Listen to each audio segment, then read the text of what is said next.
Assalamualaikum everyone and welcome to another lecture on lectures on demand by Maheen Zafar. आज एक और topic जो कि कमेंट्स में आया हुआ था कि जी बताएं वर्ल्ड मैप के बारे में। तो आज हम देखेंगे कि दुनिया ये जो हमें नज़र आ रही होती है, इसकी जब स्टडी करनी होती है तो किस तरह से स्टडी करते हैं, कौन से ऐसे टूल्स हैं जो हमारे घर में लाजमी होने चाहिए जिसकी वजह से हमें स्टडी करना ईजी हो जाएगा।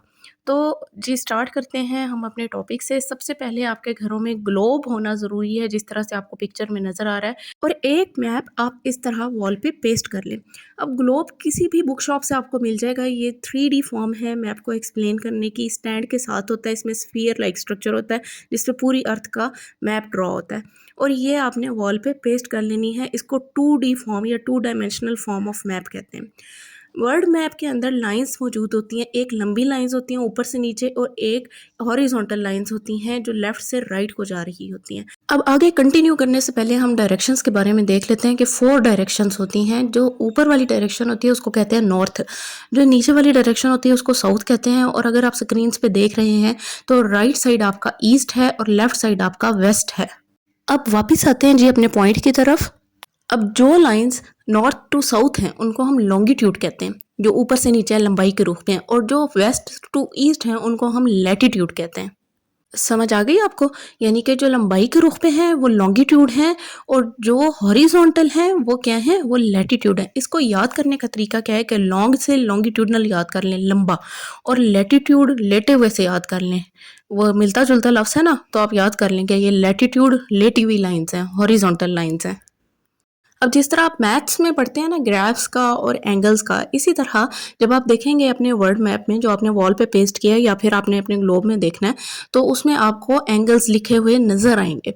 ठीक है, इन लाइंस के साथ साथ लॉन्गिट्यूडनल और लैटिट्यूडनल लाइंस के साथ साथ आपको एंगल्स लिखे हुए नज़र आएंगे। अब ये क्या करते हैं, ये पोजीशन बताते हैं।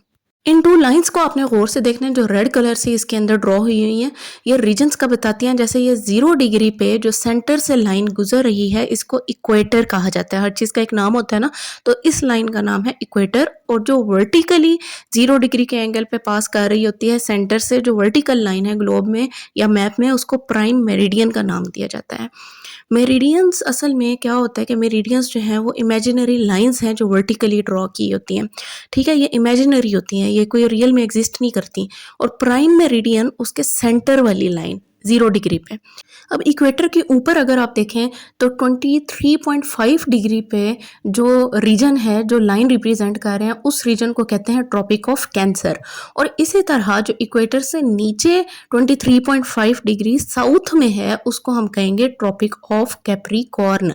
ऊपर जो रीजन है 66.5 डिग्री नॉर्थ में उसको कहते हैं आर्कटिक सर्कल, और इसी का ऑपोजिट साउथ में जो 66.5 डिग्री पे है इसको कहते हैं एंटार्कटिक सर्कल, यानी कि आर्कटिक का ऑपोजिट।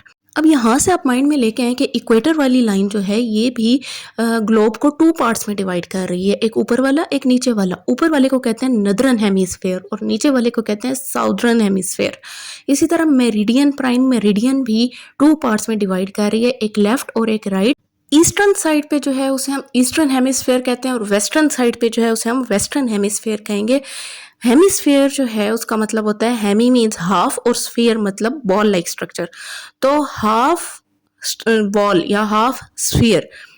तो इससे आपको क्लियर हो गया कि इक्वेटर और प्राइम मेरिडियन 2 पार्ट्स में डिवाइड कर देता है ग्लोब को इमेजिनरी लाइंस के थ्रू।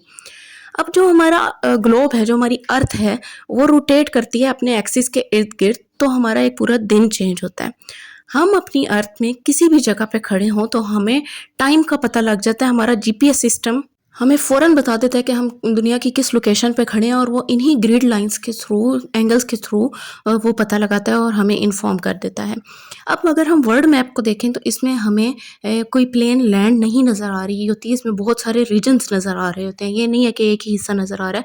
ब्लू कलर का इसमें सारा वाटर है जो दुनिया पे मौजूद है। और बाकी ये कहा जाता है कि जब दुनिया बनी थी तो दुनिया इकट्ठी, उसमें सारे रीजन्स जो हैं वो इकट्ठे थे, बिल्कुल यूनिफॉर्म एक अपीयरेंस थी, और नीचे पानी था। फिर क्या हुआ कि आहिस्ता आहिस्ता आहिस्ता आहिस्ता 7 मेजर रीजन्स जो हैं वो अलहदा हो गए, जिनको हम आज कॉन्टिनेंट्स का नाम देते हैं। टेक्टोनिक प्लेट थ्योरी जब हम पढ़ेंगे तो उसमें ये कंसेप्ट और ज़्यादा क्लियर हो जाएगा। तो जी ये 7 मेजर रीजन्स या कॉन्टिनेंट्स कौन से हैं? Asia, Australia, Europe, Africa, north America, south America and Antarctica. ये सातों कॉन्टिनेंट्स की डिटेल हम पढ़ेंगे नेक्स्ट लेक्चर में, जिसमें बहुत सी डिटेल्स आने वाली हैं, इंटरेस्टिंग टॉपिक्स, ओशंस के बारे में, कॉन्टिनेंट्स के बारे में हम पढ़ेंगे। हिंट्स बताऊंगी लर्निंग के लिए। Like, share and subscribe. अल्लाह हाफिज़।